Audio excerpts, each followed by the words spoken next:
calls this. So if we come back to this one, and we apply the same logic, let's see if we can get back to what we started with.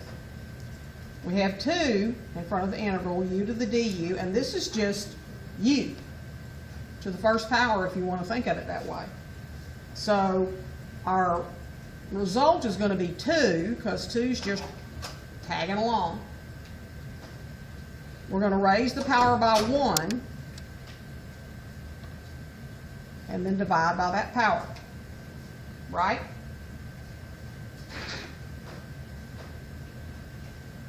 Plus a constant.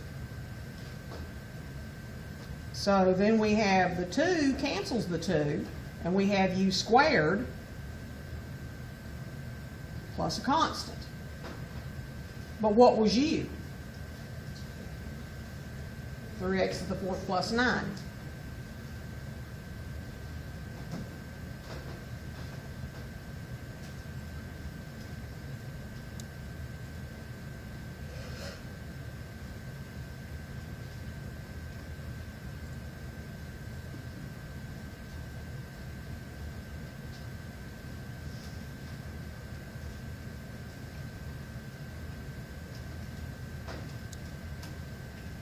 Is that what we started with?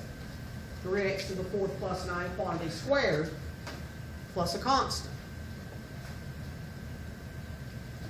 And if I look back at the top of my paper, that is exactly what we started with. 3x to the 4th plus 9 squared. The constant in this case was 0. Okay?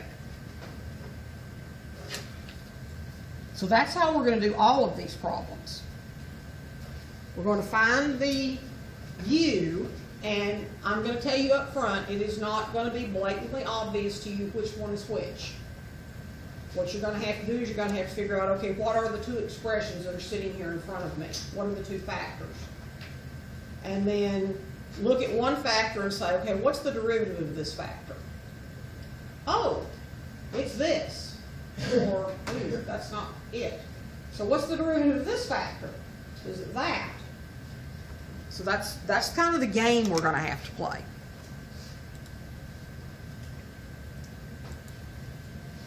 So here's another one. Now I think it might be better, even though I could let you copy this down, I think it might be better if I actually work through this one with you.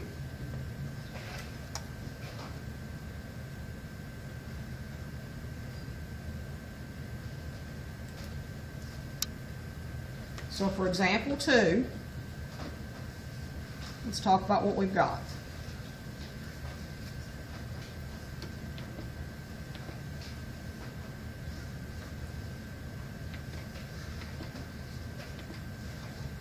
Okay. First of all, I know that there's nothing that tells me what to do with radicals. That's just the way it is.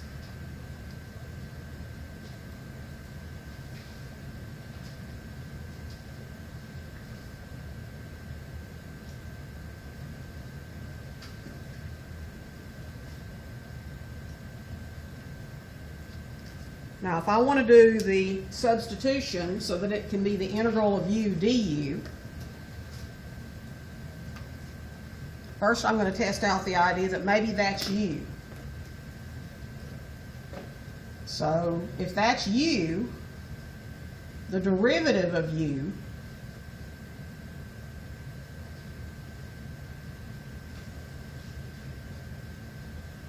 is 12x to the 3rd. Okay? I have x to the 3rd right there. I don't have 12. I need 12. Can I just throw 1 in? The answer is no, just like you can't throw a number into an equation when you solve it, just, pull one out of thin air and dump it in, because it changes the value in the sense of the equation. I can't just throw in 12 just because I need it, but I can do this.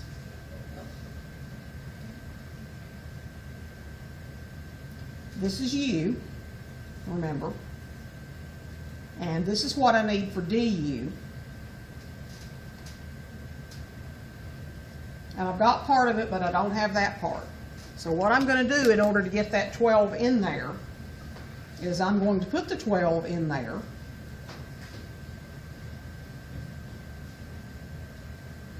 Then I'm going to take it back out.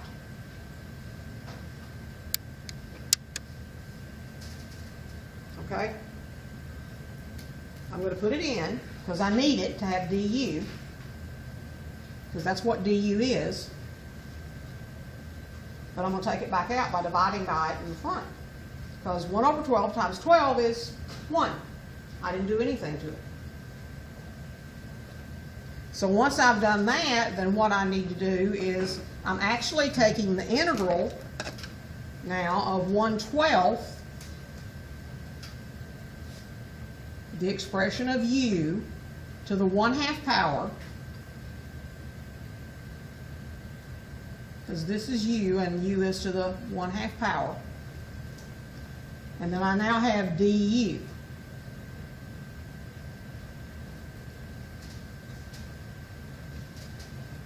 So that's the problem I'm actually going to work. And in this expression, u is equal to the 3x to the 4th plus 10. And du is equal to the 12x to the 3rd dx.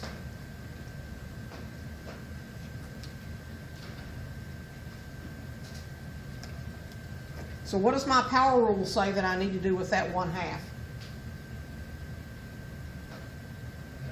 Add 1 and divide by it.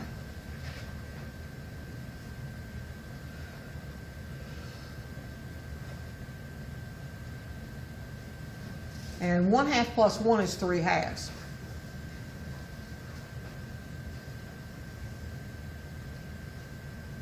Right? But I still have my 1/12 sitting here. I've got to keep that.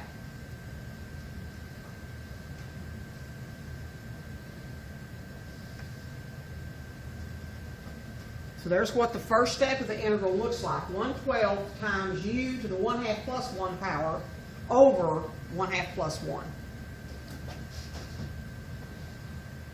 Now the rest of this is going to be the algebra, especially the fraction rules may mess with your head a little bit. It's 1 over 12 times the expression 3x to the 4th plus 10.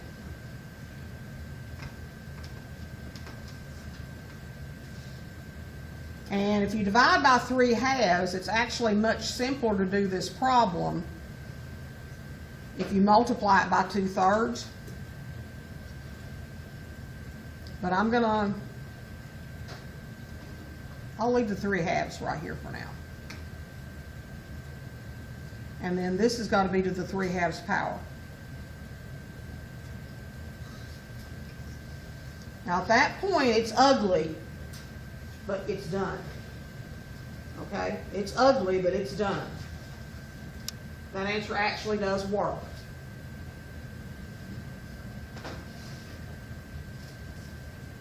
I'm pretty sure if you use the parentheses correctly, you could type it into MyMathLab that way. It probably, though, would be easier for you to type in if we tried to fix it up a little.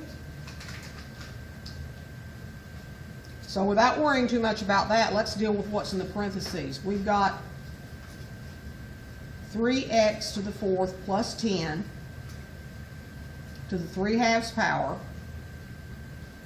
And if I divide that by 3/2, it's the same as multiplying it by 2/3. And I wind up that way. So notice the only thing I did was I swapped this up into the numerator. Then on your exam, you would accept that first. I will accept the first one as long as you're careful to show me exactly what you did get. All your parentheses in the right place. But as far as checking in MyMathLab, I'm worried about checking in MyMathLab now. It's easy to mismatch parentheses. So I'm expecting probably to get a lot of Ask My Instructors over the next week or so. Okay, that part takes care of this, and then it's also times 1/12. And you know that you multiply straight across. So 1 times all of this is simply 2 times 3x to the 4th plus 10 to the 3/2 power. And 12 times 3 is 36. And you could reduce that and just make this over 18.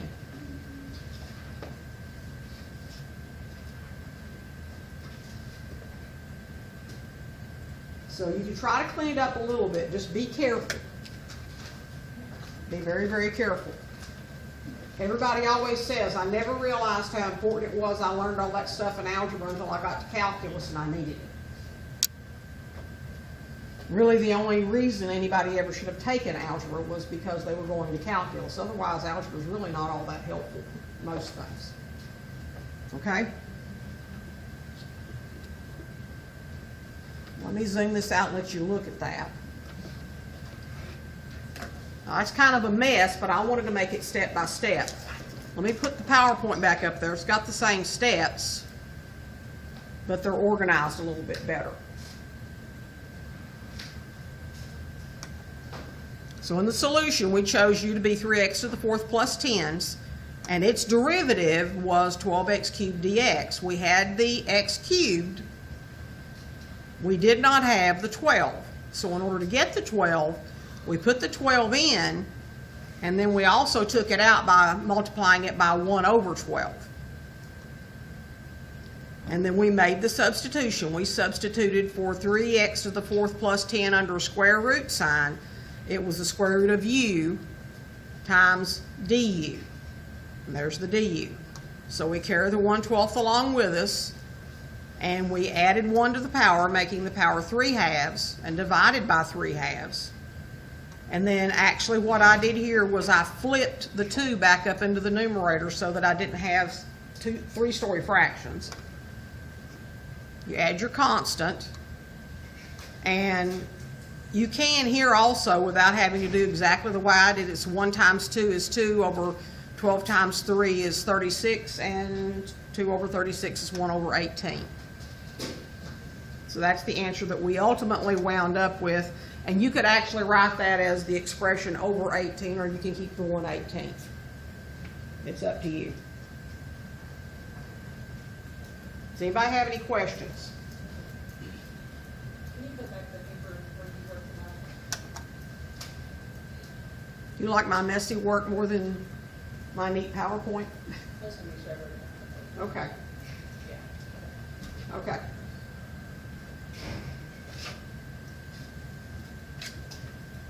I'll leave this one here because we're going to do example 3.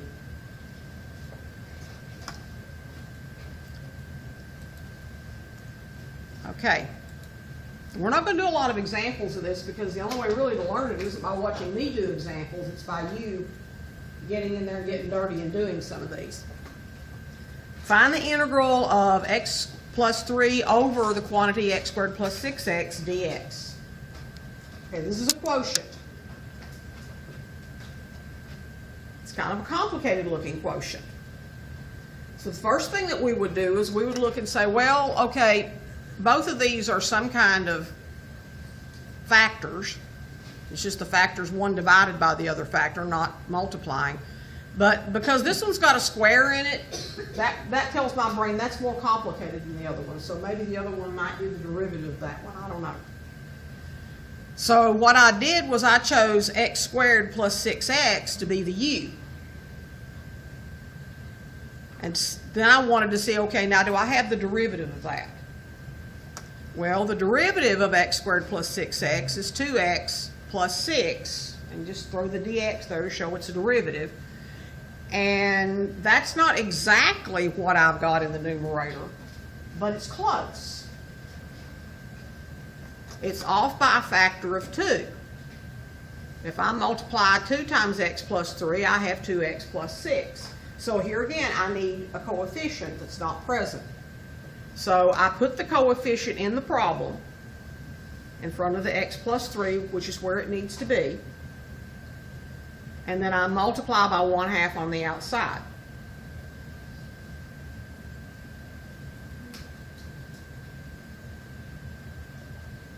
And then the next step is to actually take this derivative. But what this derivative is, and I don't like the fact that it's written that particular way, so I'm going to add something to this if I can get it to do it. It's this I put it in there as a picture, sorry. So I'm gonna cut to the one that I can do on paper and show you the way I think it would make more sense. Let me write some things down first before I switch.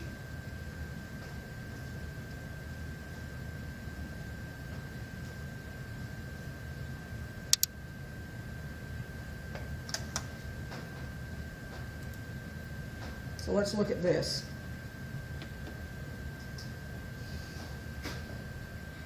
Okay, what I'm doing is I'm letting this be u. And then I need a 2.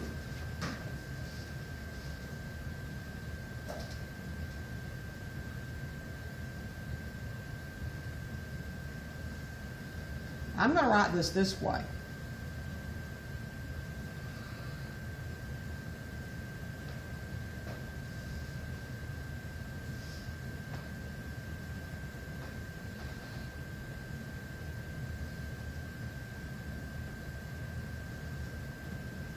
So here's the derivative, there's the du, and this is 1 over u. Because if I write it this way, when I switch to the substitution,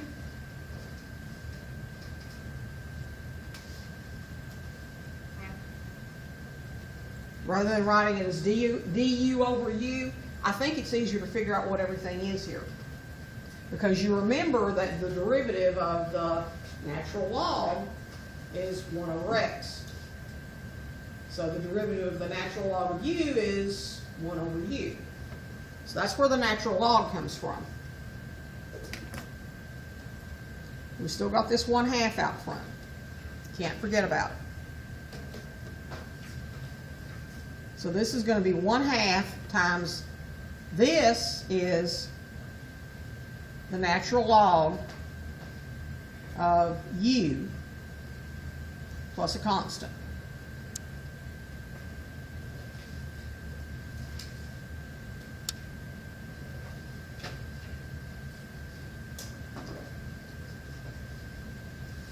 So we're going to keep the 1/2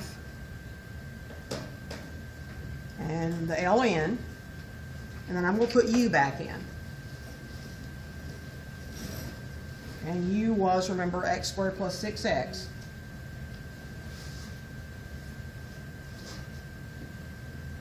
And then plus a constant.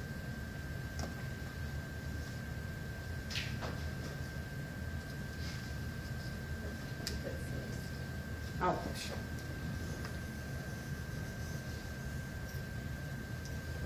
It might be 6, it's just not necessarily 6.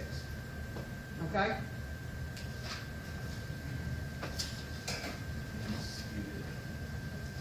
Scoot it with, to your right. Yeah. Okay. Okay. no, I wrote the dx under it so I wouldn't get it off the screen.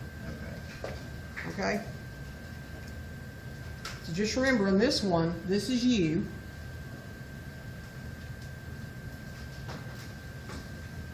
And that's du.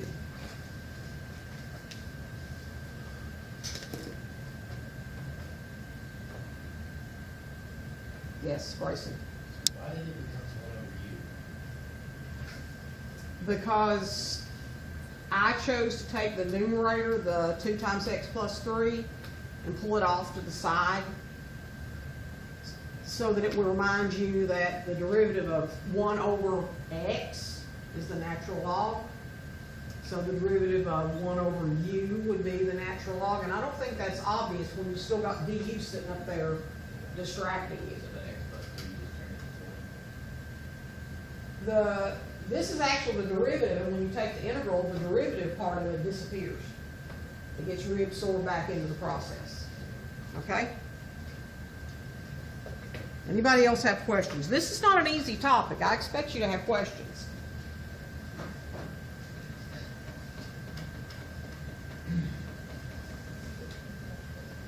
No?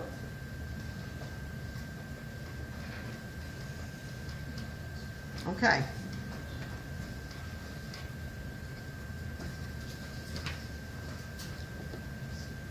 The next slide is just a summary of how you do this, and I don't know how beneficial that summary actually is.